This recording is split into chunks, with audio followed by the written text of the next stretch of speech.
Oke teman-temanku, berjumpa lagi di channelnya Media Perantara. Oke teman-teman, nah ini ada yang lagi anget-anget lagi dari Kang Deddy Mulyadi. Tentang apa?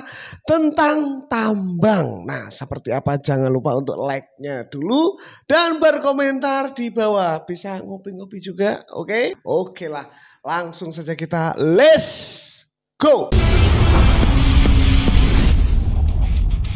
Pencitraan lagi, bisanya cuma bikin konten. Narasi barusan pasti akan terus diberitakan pembenci Kang Deddy. Tapi apakah mereka tahu jika Kang Deddy bukan hanya sekedar ngonten? Buktinya beberapa hari lalu terjadi sebuah peristiwa mengenaskan yang menimpa sebuah tambang batu alam yang ada di Cirebon. Padahal Kang Deddy sudah pernah kesini sekitar 3 tahun lalu dan memperingatkan tentang bahaya tambang tersebut.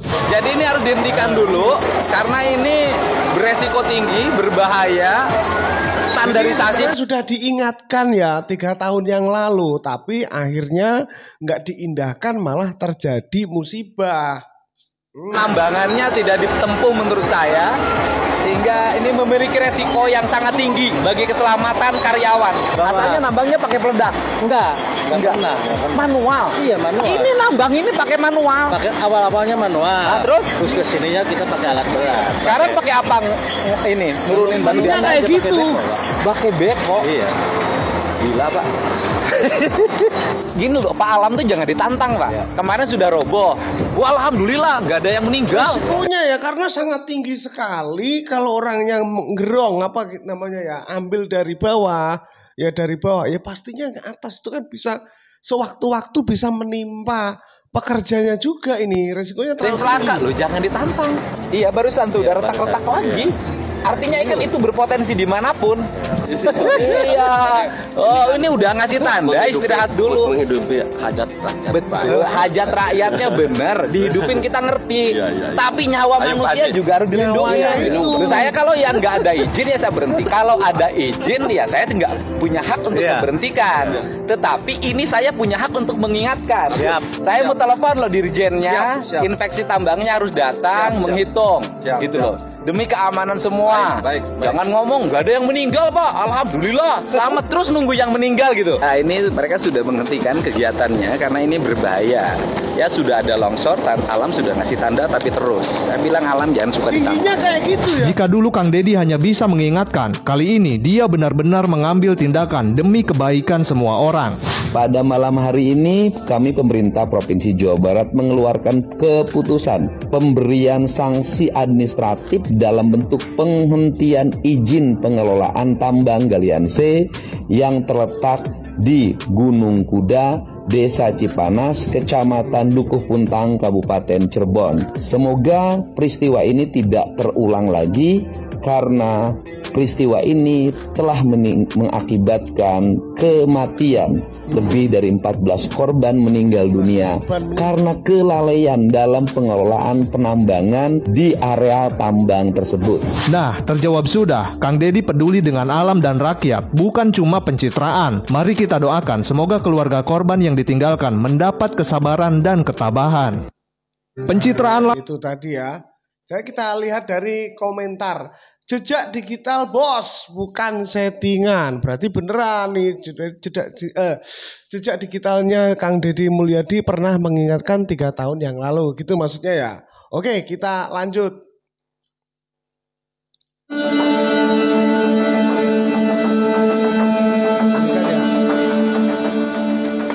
Kalau lihat cara tambangnya, potensi untuk roboh dari atasnya sangat tinggi.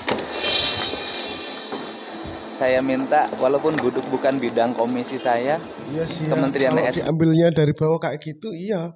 Rawan runtuhnya itu, wah ya. untuk melakukan evaluasi ke sini ya. Tapi dari sisi lingkungan hidup ini sangat berbahaya, Pak. Karena yang diambil bawahnya dan potensial ini sudah ke atas begini. Potensial untuk robohnya sangat tinggi. Coba lihat. Batuannya bukan batuan yang keras. Nah, pecah kan? Jadi batuannya bukan batuan yang keras yang seperti batuan-batuan yang saya temukan di tempat lain untuk bangunan. Ini batuannya, nah, pecah. Mudah. Jadi Padahal Kang mudah. Deddy ini mengingatkan bahwa untuk keselamatan pekerja ya. Tapi ya itu tadi ya, banyak yang tidak menghiraukan juga. Roboh.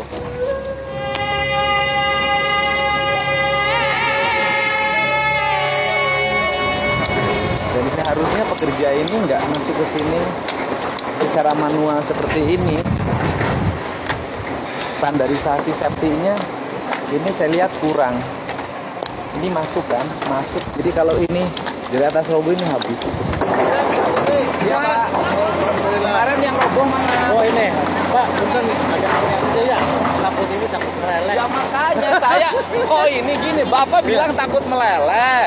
Lah ini kenapa nggak dihentikan dulu? Ini kan harusnya dihentikan dulu, Pak. Karena ini potensi untuk robohnya kuat. Blur loh ini. Bapak bilang ke saya Langsung "Awak terjun takut." ke lapangan. Bapak bilang ke saya takut meleleh, takut ada apa-apa. Lu karyawan Bapak nggak takut ada apa-apa. Nah, tuh. Lah. Ada yang rontok. Ngeri nih guys. Ngeri sekali. Bahaya Pak, bisa turun dulu nggak? Boleh, Pak, boleh. Ini bahaya, Namanya yuk. nyawa ya. Jadi ini harus dihentikan dulu karena ini beresiko tinggi, berbahaya.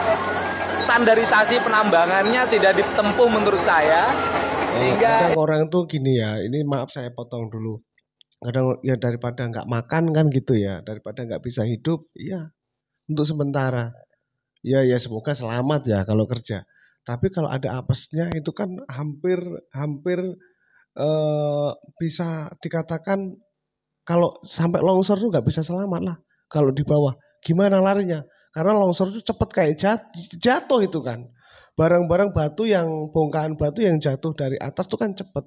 Kemungkinan larinya menghindarnya kan sulit. Nah, ya malah nggak makan selamanya. Resikonya terlalu tinggi. Bukan masalahnya kalau nggak kerja nggak makan, bukan gitu ya. ini memiliki resiko yang sangat tinggi bagi keselamatan karyawan dan para pegawai, terutama orang-orang yang kuli-kuli itu. Gini loh, Pak Alam tuh jangan ditantang, Pak. Kemarin sudah roboh. Wah, alhamdulillah, nggak ada yang meninggal, nggak ada yang celaka. Tadi ya, yang pertama tadi. Oh, Iya. kan? Ini barusan ini, Pak. Iya, barusan tuh udah Iya, retak-retak barusan. lagi. Artinya ikan itu berpotensi dimanapun.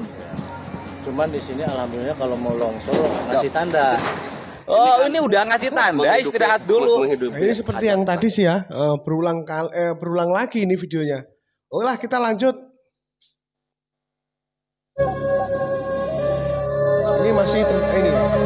Dari postingannya Kang Deddy Mulyadi ya, Deddy Mulyadi official di akun TikToknya, unggahan 12 jam yang lalu masih seputar tambang. Oh, ini ya, yang longsor memakan korban berapa tadi? 14 orang ya.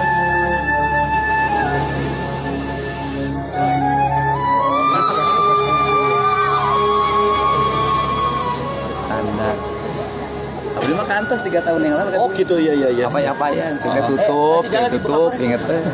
Ya, cegah tutup. Betul. Agak mundur mas. Udah ketilu ya Pak, kan? Udah ketiga katanya bulan ini. Ya, jadi waktu itu ada juga grup gitu. Tapi sedikit waktu itu cuma nggak ada korban. Ya, terus kata saya keliling ke sini. Siap. Saya bilang ini tutup bahaya nih. Ngeri Pak. Ngeri Pak. Ini yang ngeri itu ke sini. Iya. Ini ngeri ke sini. Itu udah siap jatuh tuh Pak, Iya, batu. Pak. Gua pegangan itu. Jadi sudah berapa sekarang? Yang meninggal dunia 14 tadi malam 11.30 malam sudah dikembalikan semua setelah melakukan identifikasi 7 orang berobat jalan. Ada yang masih di dalam? Ada satu yang di rumah sakit di Pampon ya. Di sini masih ada? Di sini diperkirakan ada 11 tadi update-nya terakhir ya. 11 orang yang dilaporkan oleh masyarakat hilang. Artinya dia bekerja di sini. Informasinya Bekerja di sini tapi belum pulang. belum pulang.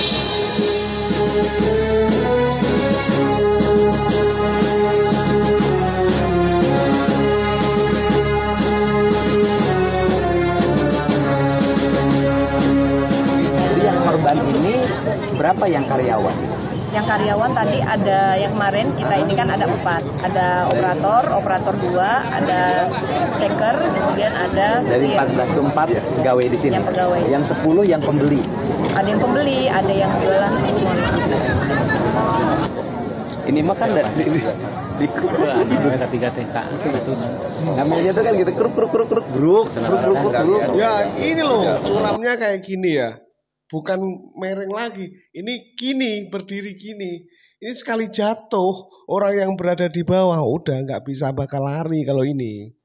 Dan batu ini ya, bukan makanan. Sepertinya menampilkan semua prosedur keamanan yang sudah ditentukan, Pak. Begonya Cuma digaruk-garuk aja. Iya. saking tingginya itu. Nah, dulu waktu ke sini alat tuh di atas, Pak. Kruk saya bilang. Wih, Kelihatan bekasnya tuh, Pak. Ya, Bekas garukannya tuh. ya. Kan ini tuh naik, Pak. Mereka tuh alatnya tuh naik. Kayak yang di atas kan itu khas itu. Hasil gerukan semua. Gerukan, iya. Berapa hektar semuanya? 9,1 yang Izin ini. Yang ini. 2 lagi. Totalnya sekitar 30-an hektar, Pak. 30-an hektar. Yang izin operasi produksi, Pak. Izin operasi produksi. Semuanya berizin gitu-gitu. Semuanya berizin dan tadi malam udah dicabut oleh Bapak. Semuanya? Iya, termasuk yang eksplorasi juga. Jadi 4. 4. Ibu nggak ada keluarga korban, nggak ada? Nggak ada, saya mah. Nggak ada. Saya kawan, belum ketemu Pak. Siapa ibu nama? Teman Ibu Lilis. Ibu Lilis yang Iis tuh di sini ngapain? Jambang jualan minuman. Oh, jualan minuman. Ibu jualan minuman juga. Yang meninggal siapa Ibu? Iis, ibu jualan. Cikedug Jamblang. Orang mana? Orang Jamblang. Orang Jamblang Cikedug. Iya. Jadi ini temennya. Iya, belum Ibu ketemu. jualan es juga. Iya. Ibu jualan es di mana? Di sini kadang di sana di pom Oh, bensin. kemarin temennya lagi di sini jualannya. Punya suami Isnya. Iisnya janda punya anak 4. Anaknya 4. Anaknya di mana sekarang? Ada di rumahnya. Rumahnya minta alamatnya. Minta alamatnya. Menantunya ada di sini menantu. Alamatnya di mana? Pak, ini untuk para korban sendiri nanti Oke, anak-anaknya saya tanggung biaya pendidikannya sampai selesai SMA. Bila perlu sampai perguruan tinggi, Pemprov menanggung mereka. Kehidupan keluarga yang ditinggalkan kita akan jamin sampai mereka kembali normal, misalnya punya suami lagi atau anak-anaknya punya kemampuan untuk membiayai keluarganya.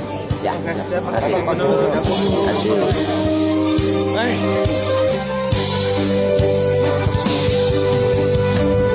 pemimpin kayak gini loh yang diidam-idamkan masyarakat Indonesia ya. Oke, Pak Dedi jadi raja di Jawa Barat. Oh, bukan raja ya. Tolong diralat. Nanti tahun 2029 wajib jadi presiden. Nah, kalau jadi presiden oke ya. Agar semua rakyat bisa merasakan kebijakan KDM, hidup Pak Dedi. Tetap semangat ya. Ono Surono sama Denny Cagur kok nggak nampak. Oke, kita lanjutkan ya. Oke lah. Yuk, lagi nih kita. Assalamualaikum, Sampurasun. Oh, ini postingan wargi Jabar. 1 jam yang lalu dari Kang Deddy Mulyadi. Sing sarehat ya. Waalaikumsalam. Selamat berkumpul bersama keluarga. Bagi yang punya keluarga, yang tidak punya keluarga tetap berkumpul dengan teman-temannya. Yang penting bahagia hidup ini. Dan seluruh warganet dimanapun berada, saya mengucapkan terima kasih. Semoga bahagia selalu. Dan apabila ada kesulitan, semoga ada solusinya. Rame, saya lihat ada tamu saya dari Sulawesi Utara, kemudian sudah disiapkan tiket oleh Agung ya, melalui Tanjung Priuk, kemudian tetap lewat Surabaya. Dan sebenarnya mungkin Agung karena dia staf baru saya, dan ASN baru belum terbiasa dengan cara kerja saya, dan bisa jadi dia belum ngerti bahwa kalau membelikan tiket naik kapal, itu harus dengan mobilnya dibelikan tiket. Tetapi sebenarnya tidak usah menjadi sesuatu yang ramai. Andai kata Agung lupa memberikan tiket untuk mobilnya, abang ini juga kan sudah saya bekelin. Cukup untuk beli tiket buat mobilnya sebenarnya. Daripada membuang tiket 3 orang terus lewat Surabaya. Kan lewat Jakarta tinggal beli tambah 1 tiket saja. Dan saya juga kan sudah nitip uang untuk beli tiketnya. Nggak usah sebutin jumlahnya berapa. Menurut saya itu cukup untuk 5 orang. naik kapal laut itu, gitu loh uangnya. Atau kalau hanya beli 1 tiket mobil juga nggak ada masalah, itu gampang banget daripada kemudian bercerita kemana-mana. Tapi ya sudahlah, nggak apa-apa. Nah kemudian juga hari ini juga karena saya merasa bersalah bahwa harusnya lewat Jakarta ini lewat Surabaya, harusnya beli tiket dengan mobilnya. Ini hanya beliin tiket orang, mobilnya tidak dibeliin. Hari ini staf saya juga sudah diminta untuk transfer, mengganti uang yang digunakan perjalanan dari Bandung ke Surabaya, dari Surabaya sampai Morowali. Ya, menurut saya uang itu relatif cukup, gitu, sangat cukup, bahkan lebih menurut saya. Dan barangkali kalau dianggap piknik, abang juga dan keluarga sudah menikmati liburan di Bandung selama 3 hari gratis, nginep di Hotel Bintang 5. Mari kita bersyukur terhadap apa yang kita dapat, dan kemudian juga berceritalah tentang sesuatu yang baik pada diri kita. Jangan hanya bercerita keluar ketika mendapat kekecewaan. Karena banyak sekali orang yang berkunjung ke tempat saya, ke rumah saya, dan kemudian ketika waktu berangkat belum berkunjung, berkeluh kesah, diceritain di medsos. Ketika sudah diselesaikan masalahnya, ketika rumah sakitnya sudah beres, ketika problem hukumnya kita sudah selesaikan, tidak pernah bercerita di medsos, sehingga orang terbangun opini seolah-olah yang datang tidak terselesaikan. Ya itulah manusia, pada saat susah maka dia bercerita pada siapapun, dan pada saat dia bahagia dia tidak pernah bercerita. Ceritakanlah kesusahan dan kebahagiaan secara terbuka agar semua orang bisa memahami kita. Kalau kita suka bercerita kesusahan, harus bercerita kebahagiaan. Tetapi kalau kira-kira waktu mendapat kebahagiaan tidak bercerita, lebih baik kesusahannya tidak usah diceritakan. Assalamualaikum. Itu juga bagus ya, dari saran dari Kang Deddy Mulyadi. Jika kalian sudah minta tolong dan masalahnya sudah terselesaikan, ya setidaknya kalian memberitakan lah ya, kalau itu sudah terselesaikan. Jadi jangan dikira nanti minta penyelesaian masalah, dikiranya nggak diselesaikan. Seperti itu ya. Menurut Kang Deddy itu solusi buat orang yang dimaksud dari Kang Deddy Mulyadi ya.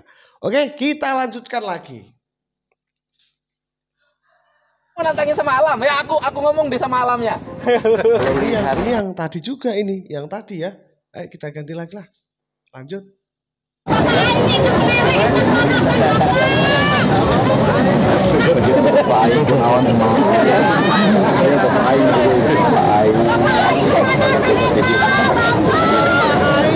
Kepanasan kepanasan ya, maksudnya nggak tega sih dari emak-emak ini melihat Kang Deddy kepanasan. Ya nggak apa-apa, Mak. Ini kerja ini Kang Deddy untuk melihat gimana warganya gitu kan. Ini seperti yang tadi. Bahan 80 tadi. Nah, tadi. Kita lanjut ya.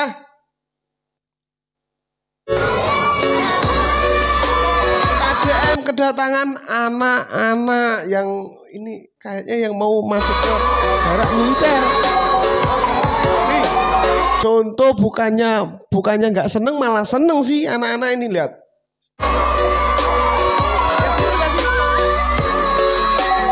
Nih. Menyala.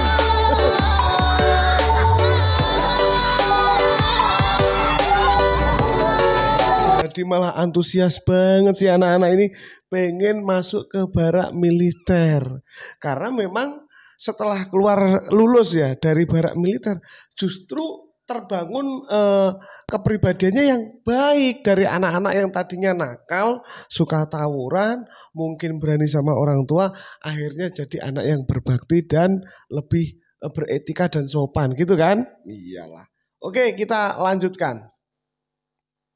Mana saya juga tahu. KDM ke rumah warga tengah malam. Bantu support untuk menyebarkan kebaikan KDM. Ya. Enggak sebenarnya Pak ya. Gimana nih Pak? Saya bukan siapa Pak. Nggak mau Pak, jangan Pak. Ibu nggak kenal saya. Enggak, ini Pak. Deddy nggak mau. Dari mana? Oh enggak kenal. Deddy umur pakuan. Kan ibu nggak punya beras. Ini buat ibu, kan ibu punya utang warung 700. Pak Deddy yang di Surabaya. Astagfirullahaladzim. Yang lewat ke sini. Oh, yang suka naik sepeda ya? Oh. Pak Deddy yang di Sukadaya teh anu ceruk ngabejaan. Buat bayar lunas, Pak. Nggak tahu gubernurnya. Bapak mau. Saya tuh suka ngamatin rumah ini. Kalau naik sepeda. Apa? Ditambahin lagi. Tambahin lagi. Kurang, Pak. Terima kasih ya, Pak ya. Saya udah, aduh hati saya gimana. Soalnya saya nggak punya dosa. Iya. Oh, Kalau Pak Dedi ya saya percaya. Soalnya saya suka gitu ya? denger. Apunten saya ngerian Bapak. Ini ada yang berkomentar, spill akun Ki kok nggak tahu gubernur. Ya wajar ya, kadang orang itu kadang nggak, saking sibuknya dia cari uang untuk menghidupi keluarga, bahkan dia malah nggak pernah lihat hari ya. Ada yang sampai nggak tahu ini pemimpinnya siapa. Ada memang orang tua seperti itu, ada, jangan heran. Oke, kita lanjutkan. Saya ngeliat biasanya di sini rame. Keren, KDM berhasil bikin tempat nongkrong ya di jalan, sudah tidak ada lagi. Jadi tidak ada anak-anak yang mungkin membuat resah warga gitu ya. Oh ya, sepi-sepi gitu ya, nggak ada anak nongkrong di situ maksudnya ya. Oke, lanjut. Yang berhubungan dengan disiplin, yang berhubungan dengan moral. Denny, barak militer. Denny Cagur minta pendidikan di barak dikaji ulang karena TNI tidak punya kurikulum pendidikan. Nih, kata Denny Cagur. Kita lihat ya. Yang berhubungan dengan etika. Menurut saya dicari jalan keluarnya per masing-masing siswa yang mengalami masalahnya tersebut. Tidak melulu satu barak militer menjadi satu-satunya solusi. Menurut saya itu perlu. Nah ini nih, kalau pelawak masuk ke DPR guys. Bicaranya aja saya pengen ketawa. Nggak gitu juga kalau pelawak masuk DPR. Tapi kalau pelawaknya memang baik, mengerti dengan keadaan masyarakat atau warga, ya nggak apa-apa juga ya. Jangan nyalahin pelawaknya juga. Biasanya pelawak tuh ya ada yang cerdas ya pinter gitu ya. Bukan gitu ya. Oke, gini ya, Cagur, saya tanya sama kamu. Apakah kamu pernah masuk ke barak? Apakah kamu pernah melihat bagaimana kegiatan di barak? Saya tanya sama kamu. Kalau kamu bicara tentang moral, kamu benahi dulu tuh kurikulum yang ada di sekolah. Kembalikan mata pelajaran pendidikan moral Pancasila, budi pekerti, dan banyak lagi hal-hal yang sudah ditiadakan di dalam kurikulum tentang bagaimana mendidik secara moralitas, kedisiplinan, dan sebagainya. Rasa kasih sayang juga, agama juga, apakah itu ada di kurikulum sekolah sekarang ini? Harusnya Anda melihat ke sana. Sekarang saya tanya sama Anda bicara dalam kapasitas apa? DPR dari Komisi Pendidikan atau apa? Nah, kalau memang benar Anda di Komisi Pendidikan, harusnya Anda benahi dulu yang namanya kurikulum di semua sekolah-sekolah. Benahi itu. Kalau bisa, barak militer itu dijadikan part of school. Oke? Bagian dari sekolah, bagian dari pendidikan yang masuk dalam kurikulum. Harusnya begitu. Dan Anda tidak tahu kan seperti apa di barak militer yang kita didik itu? Karena saya di psikologinya itu di sana ada loh. Jadi bukan hanya kedisiplinan dan membombardir anak-anak untuk bisa disiplin. Tidak seperti itu. Anak-anak dijadikan sebuah objek yang bisa memenuhi kebutuhan untuk dirinya sendiri.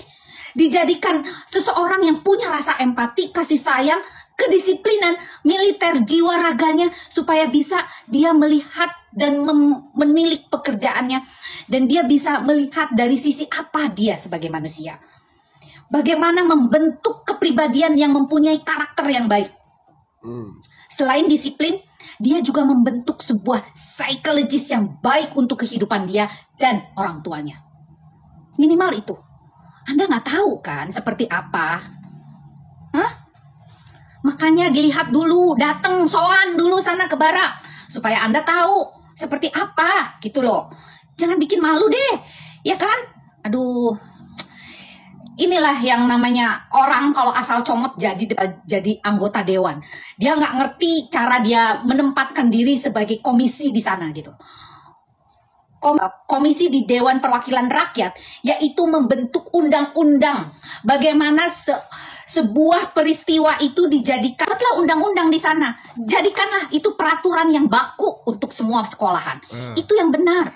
Jangan Anda meributkan masalah pendidikan barak itu harus ditinjau kembali. Ditinjau Ditinjau kembali itu harus disempurnakan, bukan ditinjau kembali untuk ditiadakan. Ingat ya, barak militer itu menurut saya sejauh ini sudah sangat baik, dan reaksi kepada anak-anak juga berimbas menjadi positif.